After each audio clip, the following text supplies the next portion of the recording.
Podcast. I'm Freestyle. Thank you so much for joining me. If this is your first time joining me, the philosophy of this podcast is to speak to the players who are shaping the metagame so that their voices can be heard. This week's voice, the innovator behind a new take on blue-white familiars. And in case you didn't know, you better not tap out.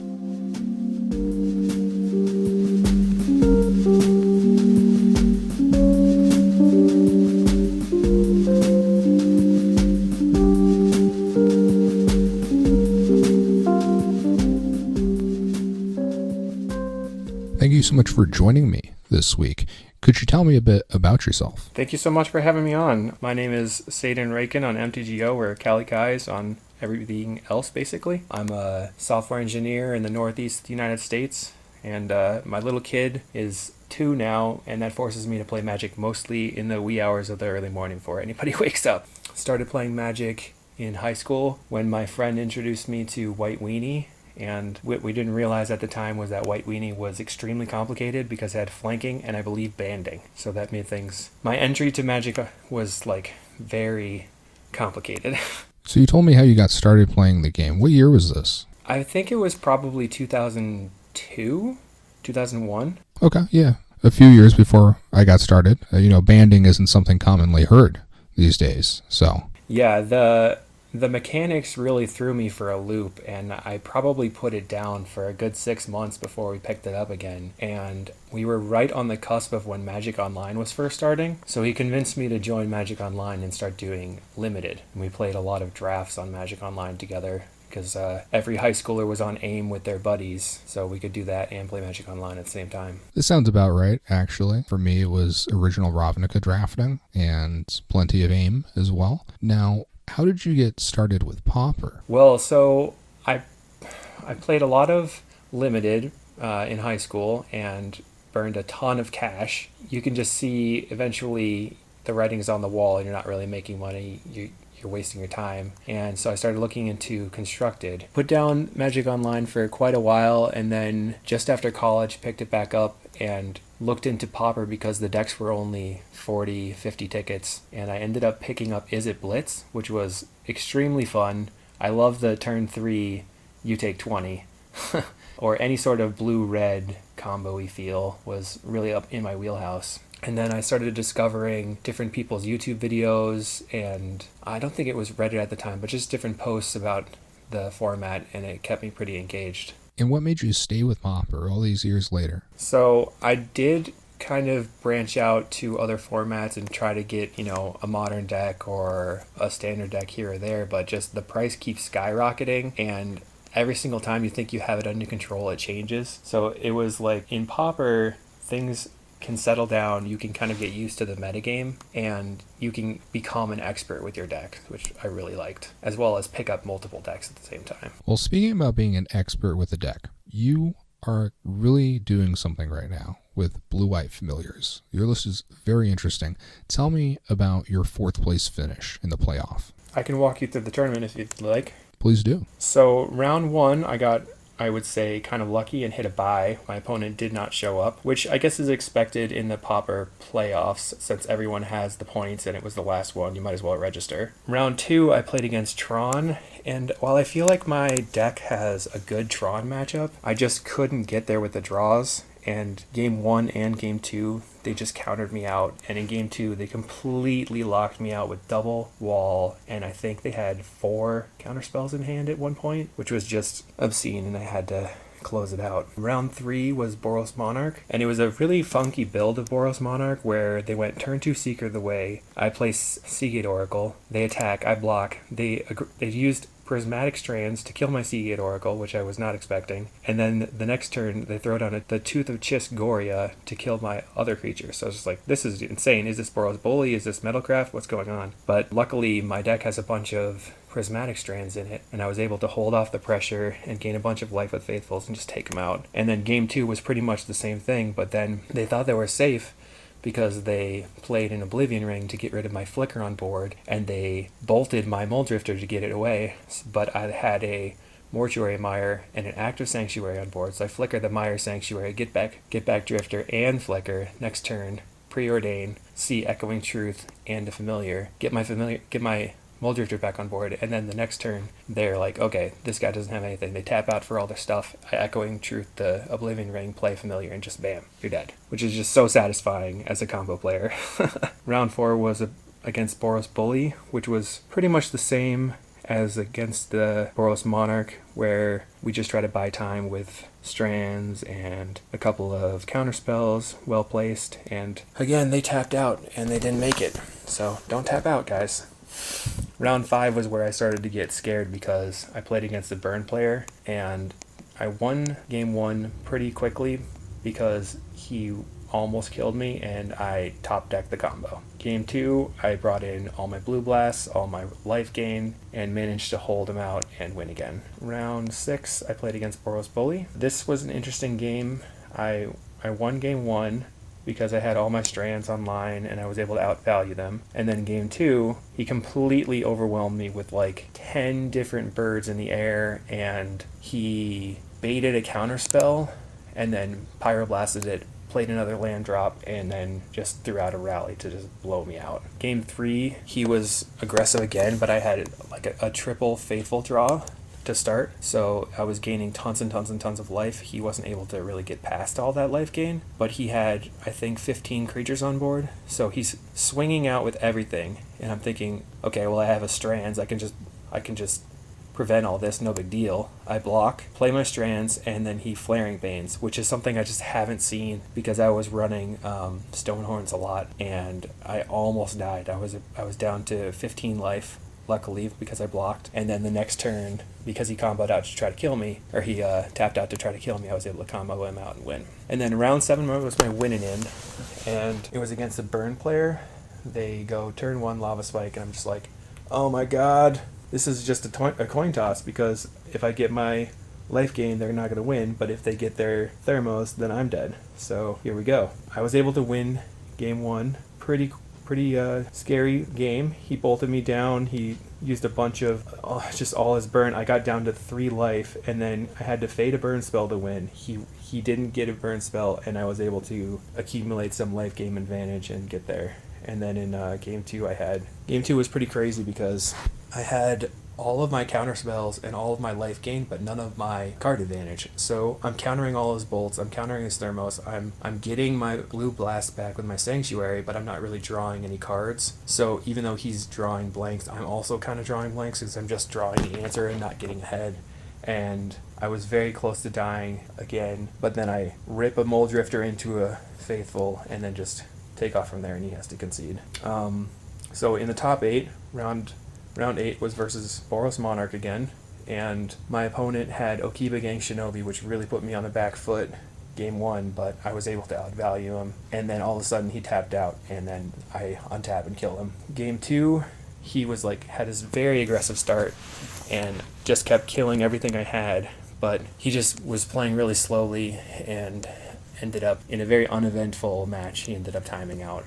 He had I think 6 minutes of inactive time, and then just every action was 30 to 45 seconds, which was kind of uneventful, but I was happy to get into the top 4. I think my deck has a very good Boros Monarch matchup, so me being 1-1 even going into the last game, I don't think he could have come back from there. So then round 9 was versus Seas for Cookie, the eventual winner on Elves. He started off game 1 and had a very slow start with no early Timberwatch, so I was able to get my combo online quickly and mill him out. And then game 2 was an interesting game where I side in to triple strands, triple Stonehorns, but I have to be really careful because he's got his morphs and he has other ways to get around the Stonehorns. So it gets to a point where I have a Stonehorn in play, I have Seagate Oracle in play, and I have Sage Denizen in play with no familiars. So I'm able to loop the Seagate Oracle to try to mill him a couple of cards and then flicker the Stonehorn and the Sanctuary, but that doesn't draw me any cards. So I basically effectively locked myself out of the game. And then I see my opponent sit there for a good couple minutes, which what I didn't realize was he was counting his creatures. And he ends up playing Distant Melody and drawing down to 1 card in library, and then playing Viridian Longbow, which I have 1 answer for in my hand, kill the Longbow, and then he plays another one and kills me. So it was unfortunate. And then game 3 was just a complete blowout. I don't think I was able to even get really going that game. And I had my strands in my hand, but he played a morph, and then I was able to chump block, and he was able to use his personal tech, which I don't think a lot of Elves players are using, but there's a green invoker that gives a creature trample. So he gave his morph trample, and then Timber watched it. I was dead. So it was pretty crazy for me to make the top 4 of the playoffs and make the invite for this format championship. It was something I've been working really hard for a good month or two, I would say. Overall, very satisfying. And honestly, like every time I see C's for Cookie in the leagues, I'm just like, oh my god. Here we go. I think I've won maybe 10% of the games. Those were several sweet plays that I heard. Of them, what was your play of the day? I think that the play of the day for me, as far as like the technical play, was when I was able to recognize that my only out in game 2 against Elves was to try and mill him and hit a Viridian Longbow, because I had enough mana to mill him 4 cards per each of my turns and get the Stonehorn Fog while maintaining an open 2 mana for Nature's Chant. So it was 2 turns before he recognized what I was doing. And if I had milled the Viridian Longbow in those 2 turns, I would have won the game, because I had the one answer and he had 2 longbows. Whereas, in my opinion, the sweetest play was when my opponent tapped out and then I bounced the enchantment and then was able to kill them on my turn. That was very fun. So I want to talk with you about the combo nature of your deck for players that are maybe less familiar with the familiar shell, but I'm going to just go ahead, since we are going a little out of order here. I'm going to go through my playoff very quickly. I chose, with 3 minutes left to register, that I felt like playing Blue-Black Delver. Just straight up, I felt like this was my homage to 2019.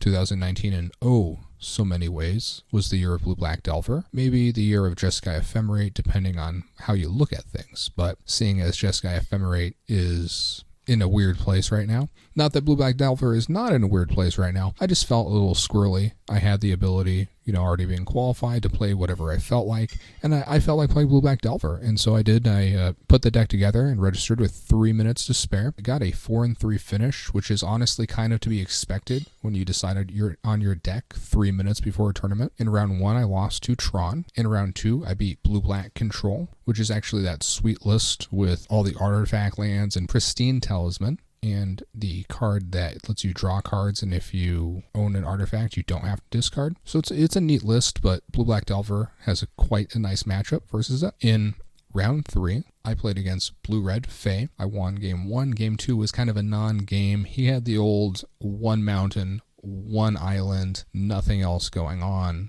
game, and Augur Bolas is incredibly awkward in that situation, no matter how many of them that you have. In round 4, I played against Tron and lost again. In round 5, I played against Affinity. I thought these games were pretty good games. My opponent clearly did not, because he did the thing where I'm going to tap all my mana and then pass the turn with no cards in hand, but do it slowly. So, a bit of salts there. I would think that probably my play of the day happened there, simply because I recognize that there's going to be a situation that occurred where he was going to start sending in dudes and try to Galv Blast me out, and so I just made it an effort never not to have Dispel up, and eventually, sure enough, the huge attack came in, gets me down to 4 exactly. When I block a Mirror Enforcer, he goes for the Galv Blast, I have the Dispel, and I get to untap, play another Angler, play some removal, control the game from there, and maintain that I have Counterspell in my hand for the rest of the game. So just a moment of recognition, nothing truly that special. In round 6, I played against a previous guest of the podcast, the Italian unicorn himself,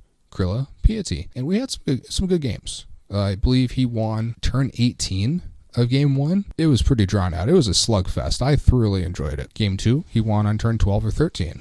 So, a little less drawn out, still pretty neat. The last round, I played against Boros Bully, where I had the sweetest thing that wasn't skillful at all, and I had my back up against the wall, facing down a Battle Screech that had been flashbacked, and all 4 copies of Squadron Hawk, and I top-decked Venkar's Justice to wipe the board while he was tapped out. So that was certainly the sweetest thing, maybe the play of the day, depending on how you want to look at things, but certainly no skill was involved in that. So, 4-3 finish, good enough for 40-something place on tie breaks, didn't crack the top 32, finishing the prize support still. Now, to get back on where I wanted to pick off before, Blue-White Familiars traditionally plays Mnemonic Wall. and or Archaeomancer, usually not, usually Mnemonic Wall. This is the first time I feel like we've seen straight up blue-white familiars without the walls. So for people who are looking at this deck and are a little confused, walk us through the combo. Yeah, so what I found was that the walls are not as effective if you can't power them out with the bounce lands. And the bounce lands are extremely bad against Tron with Dinrova Horror. And I always just had a horrible Tron matchup with that. So what we do is, and especially with the Mystic Sanctuary combo, as we're going to go into, Mystic Sanctuary says if there are 3 other islands, when this comes into play, it comes into play untapped. And when it comes into play untapped, it puts a instant or sorcery from your graveyard on top of your library, if you want to. It's a May ability, which does actually happen that you don't put it on top, but that's neither here nor there. So you want to try in this list to power that out by turn 5, which would be the earliest turn you could possibly win. When we were using Astrolabe originally, when Mystic Sanctuary came out, you could potentially win on turn 4. You have a familiar in play, which reduces your blue spells by 1 generic mana. So if you have 2 familiars in play, Ghostly Flicker costs 1 blue mana. So you can tap your Mystic Sanctuary for 1 blue, and then Ghostly Flicker, the Mystic Sanctuary, and anything else you want, and the Mystic Sanctuary comes into play untapped, which means that you can flicker the Muldrifter and Mystic Sanctuary for exactly 0 net mana, except when you put the flicker back on top, the Muldrifter is going to gain you an extra card. So therefore, you can just draw your entire deck. So the goal is we stack the triggers correctly, draw our entire deck, eventually get to multiple flickers or a snap so we can untap multiple lands, play our Sage's Row Denizen, and then flicker either the Sanctuary and a Drifter or the Sanctuary and a Seagate and get back the flicker continuously to stack mill triggers targeting our opponent. And they go to 0 cards in the library, and we target them with a deep analysis for the win on our turn. It's a bit confusing when you first start doing it, especially with the triggers. And with Magic Online, I have a very specific location where I place my triggered abilities, where I place the stack, where I hold my mouse, and then I have specifically mapped out my keyboard for the yes, no, and okay buttons to keep the time as quick as possible, because when I first started doing this Mystic Sanctuary combo, I was timing out a good percentage of the time. I would say like 25% of the time I would time out, just because it would take 10 minutes to combo, so it's something you really have to practice. There's a couple other combos in the deck which are pretty cool. If you have your Mystic Sanctuary out and you have that online plus another untapped island, you can actually flicker Mystic Sanctuary and Seagate if you don't have the Muldrifter to draw all of your deck, and then as you put the flicker back on top and then you redraw the flicker off of the Seagate trigger, the Seagate lets you see an additional card, because the Seagate's saying pick one of the top 2 cards of your library and put the other one on the bottom. So as you do this, you have to write down your entire library until you get to a Muldrifter, and then go all the way back around, and just before you're at the Muldrifter, what you want to do is flicker the Seagate and the Sanctuary, but stack the triggers opposite of the way you were doing before, such that the Seagate trigger resolves first and then the Sanctuary trigger resolves second, which lets you draw the Muldrifter with the flicker back on top of the library, and then evoke the Muldrifter and combo off from there. So that is something that user The Method Man showed me, who was really big into FAMs in the Astrolabe era, and I actually have used it multiple times, specifically against Tron, because if you have a deterministic combo and you can win, you have to go for it, regardless of how long it's going to take. And I feel bad for my opponent, but I'm going to do it. The other combo that you have to do is when there's a Stonehorn in play. In order to get this Stonehorn active and get your lock going, it's much more complicated than with a wall, because with the wall you can just flicker the wall and the Stonehorn, get the flicker back, no big deal. But with just using the Sanctuary, the flicker is going to go back on top of your library. So what I like to do is either flicker the Stonehorn at the end of my opponent's turn, so I'll draw the flicker and then keep drawing cards from there. Or if you have a Muldrifter in play, you can flicker your Muldrifter a couple times, draw a couple cards, and then finish up your turn by flickering your Stonehorn. I think that's most of the things that we do, but that really goes into why I have Strands main. It's just a lot quicker and a lot easier to get combat stopped, and you don't have to go through any shenanigans during your turn. You really don't need a ton of turns to set up, so it helps you get there. Yeah, as far as why I don't have the wall main, what I found was it's kind of slow, and I wanted to have as many toolboxy type extra spells in my deck as I possibly could. So you can see that in the playoffs, I played 2 Prohibits and a Dispel main, whereas at least the Dispel would have been, 1 wall, or maybe a Dispel and a Prohibit, it would have been 2 walls. But then you're leaving yourself super open game 1 against Tron, because if you have no counter spells, they can just do their thing and run you over. So that's why I took them out, because it doesn't make the deck too much worse. The only thing it makes worse, in my opinion, is the Stonehorn lock. So I find it interesting that when you described where you're still playing Pauper and what got you into Pauper, one of the things that you really liked about Pauper is the ability to truly learn a deck. And it's quite evident hearing you speak about this deck that deck is not for the faint of heart. It is one that rewards expertise. And just rough estimate, how many matches do you have with this thing? Yeah, this has been my deck since 2017 probably, which was kind of fun because I originally started out in Pauper with Is It Blitz, and I was like, comboing people is amazing, I just want a combo kill, and then all of a sudden here comes Mono Black Control, and I can't win.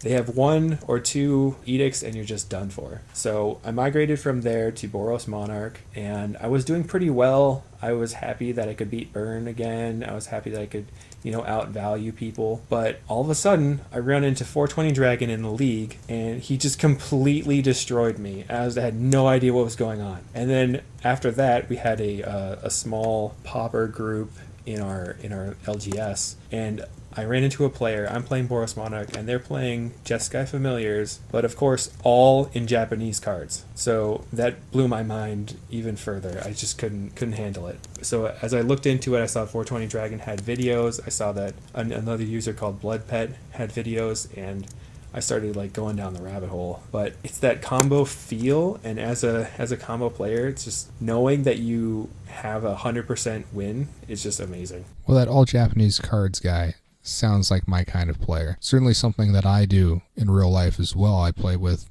all Japanese decks. It's fun to collect cards as if it were middle school, right? Because in middle school, you had to go find cards, right? As if Billy didn't have cards, then maybe Johnny had cards. You know what I mean? Sometimes you had to talk with kids from other schools to find cards. And in this day, having income and having the internet, it's usually pretty easy to find cards. But that's not always true if you want to play with foreign language cards with small print runs.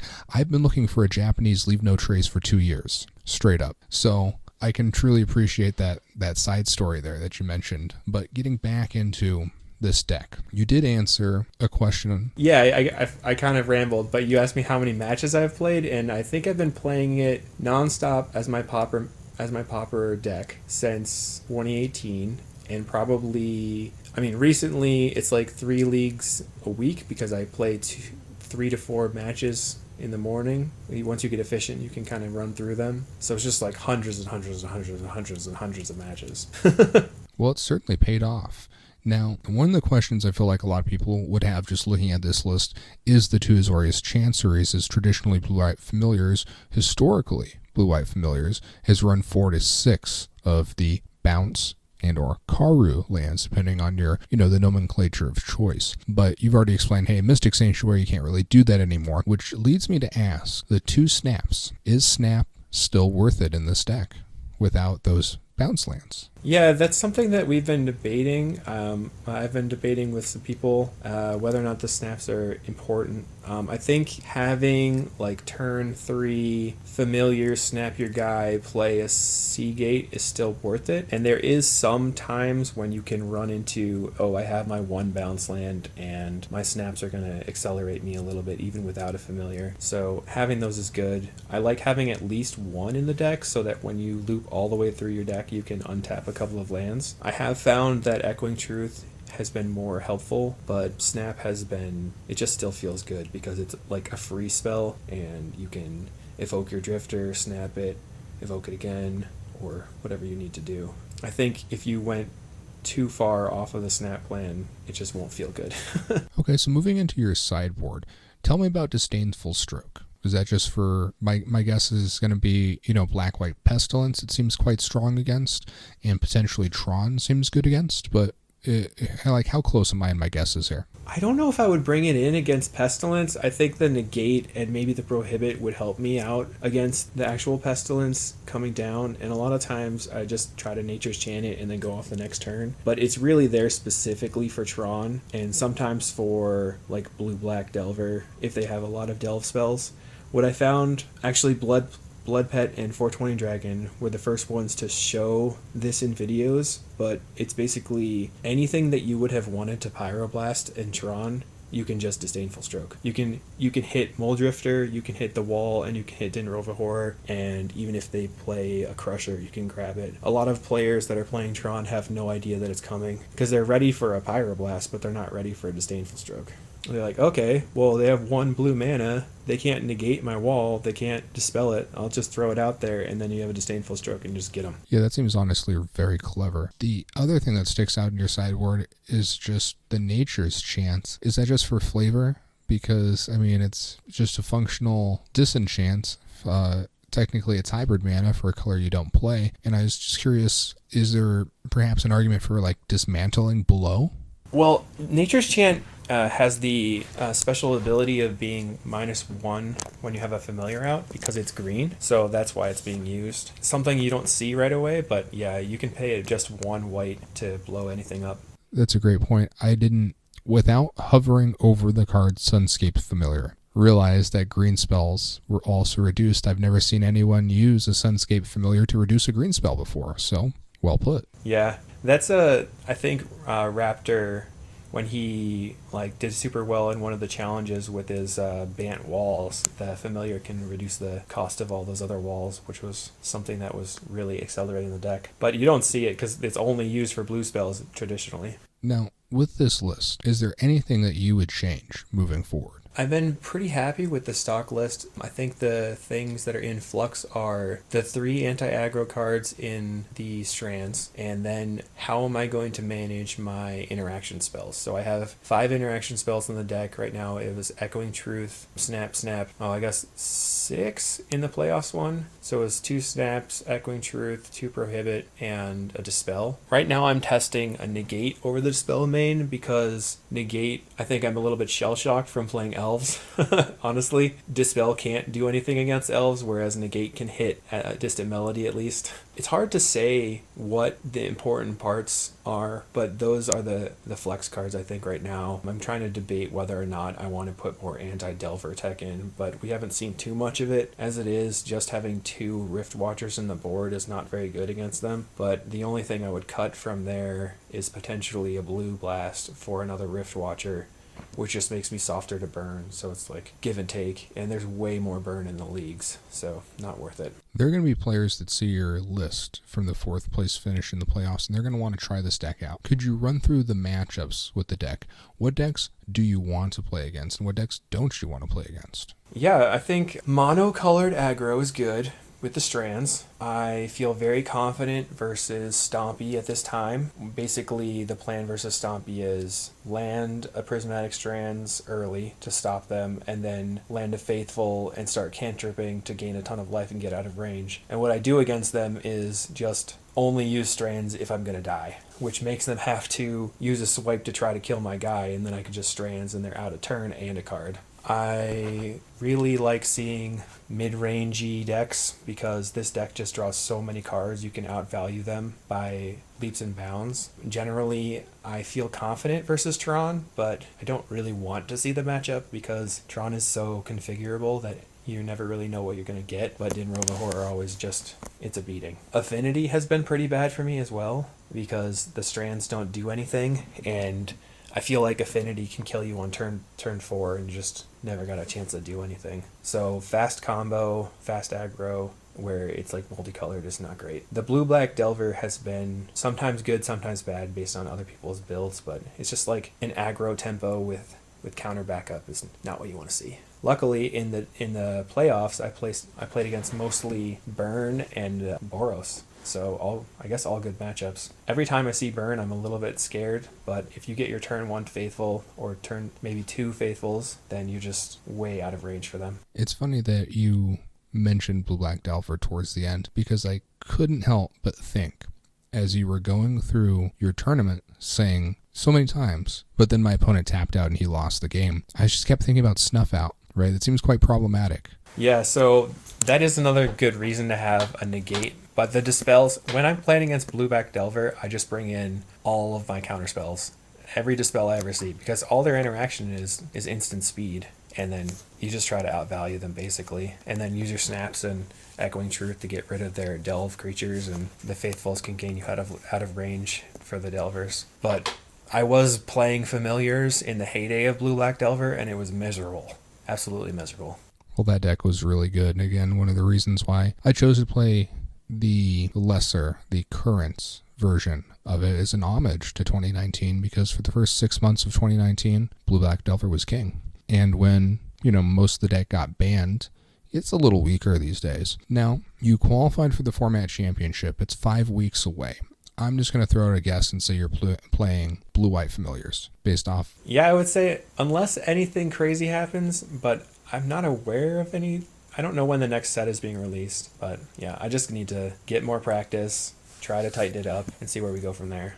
Tell me what it means to you being qualified for the format championship, because you mentioned you've been working towards it for a while. It's incredible. I never thought that I could do this and get there, because I played for so long, just, cruising through the leagues, 3-2, 3-2, 4-1, 2-3, never making any progress. And then honestly, like, your podcast came out, a couple other podcasts, and I'm listening to them, and people are talking about how they're getting better and how they're thinking about their plays and what cards are in their deck. And I always just picked up somebody's deck and played it. I didn't ever put my own effort into it and think about, okay, well, even though this person is good, maybe I have an idea. So I opened up a Familiars Discord, which I can share the link with you, and we talked about the deck a lot. I was still doing kind of mediocre, and then a couple things clicked, and I just started completely steamrolling the leagues. Like, at one point, my rating was up to 1,800, I think. I don't know how good that is, but it felt great for me. And I was like 22 and 3 in 5 leagues. It was just insane. So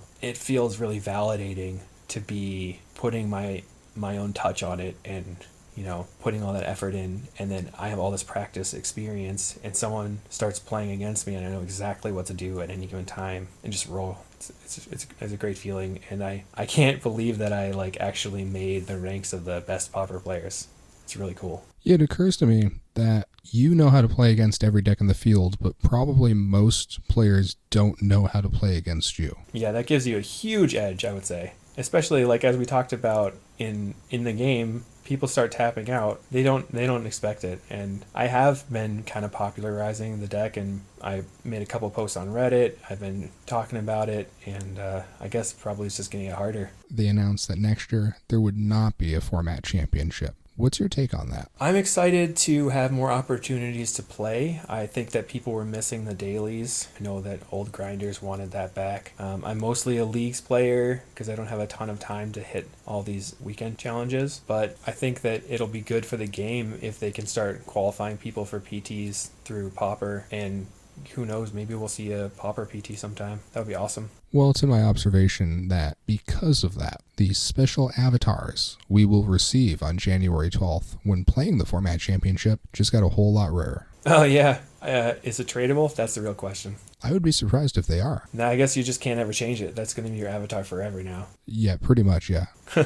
I always just used the original avatar in Magic Online, and I just put up that Sarah Angel forever, and then I ran into somebody with a redone Sarah Angel, so now I'm on that, but I just like to keep it classic. I don't know, I switch up my avatar game a bit. I'm currently on the Necropotence avatar. It's pretty good. Feel like it matches the screen name, but for a while there I was on Ikite because it's just such a hilariously weird looking card with the big buggy eyes and the small tiny beak. It just looks so ridiculous. I just felt compelled, I had to use it for probably months. Nice. Yeah, I don't do that much customization online. One of the big discussions that people were having in the Familiars Discord Discord was whether or not it's correct to concede to your opponent playing combo, or if they're a jerk if they don't concede. I'm of the opinion that if your opponent concedes to you comboing, it's not good for you because you don't get any practice. What happens when all of your opponents concede and then you just totally screw it up in the format championship or the Pauper challenge that you're trying to get to? So every time that someone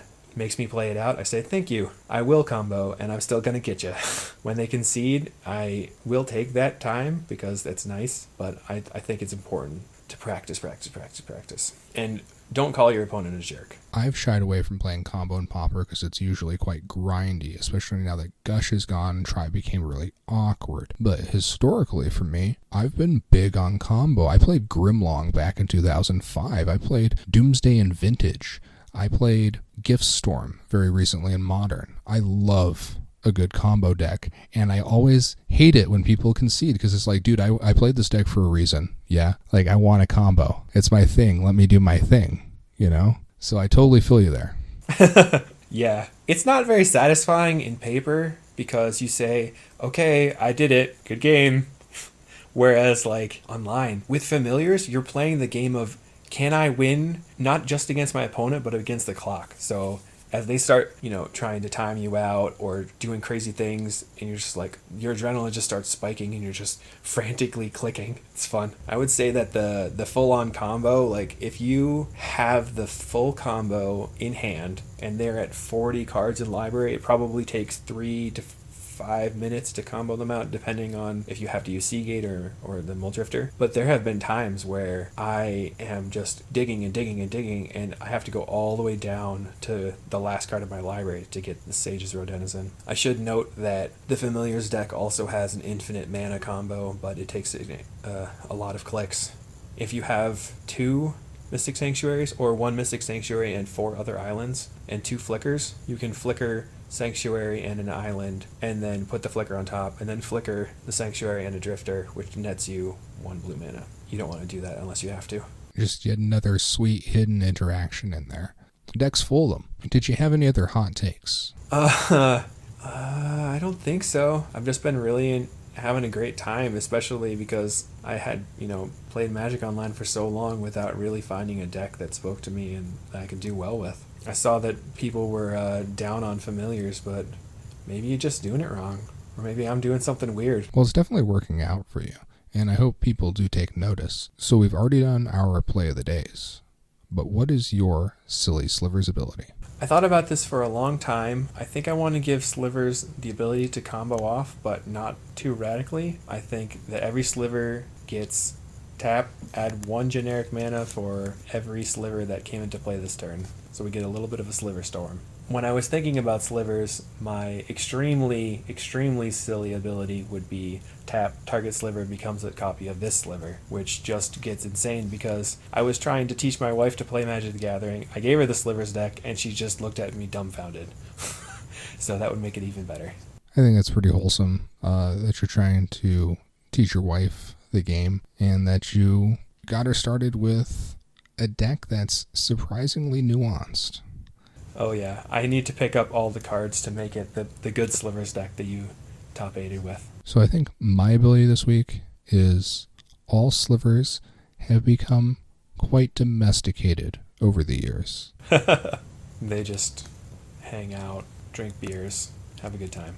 Thank you so much for coming on the podcast. It was a pleasure to have you. Thank you for having me. It was a good time, and I really appreciate it. I look forward to seeing more Familiars in the leagues, and I look forward to seeing everybody else in all these awesome tournaments.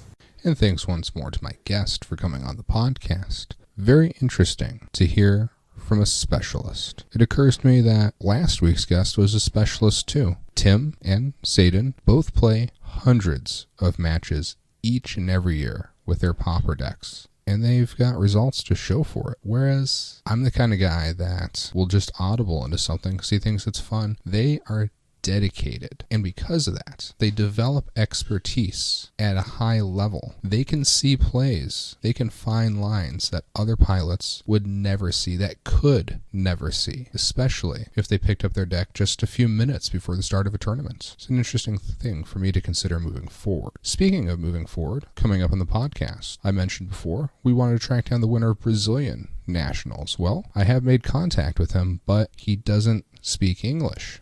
So, doing a remote interview, it's going to take some time. In the meanwhile, next week, we're going to speak with a 3-time back-to-back national champion. Plays online as Against, who is a screen name you might recognize as qualified for the format championship. We're going to talk about the difference between online play, live play, what it takes to win a national championship, let alone what it takes to win it 3 times consecutively. I honestly can't imagine. So please do join me next week, and I'll see you then.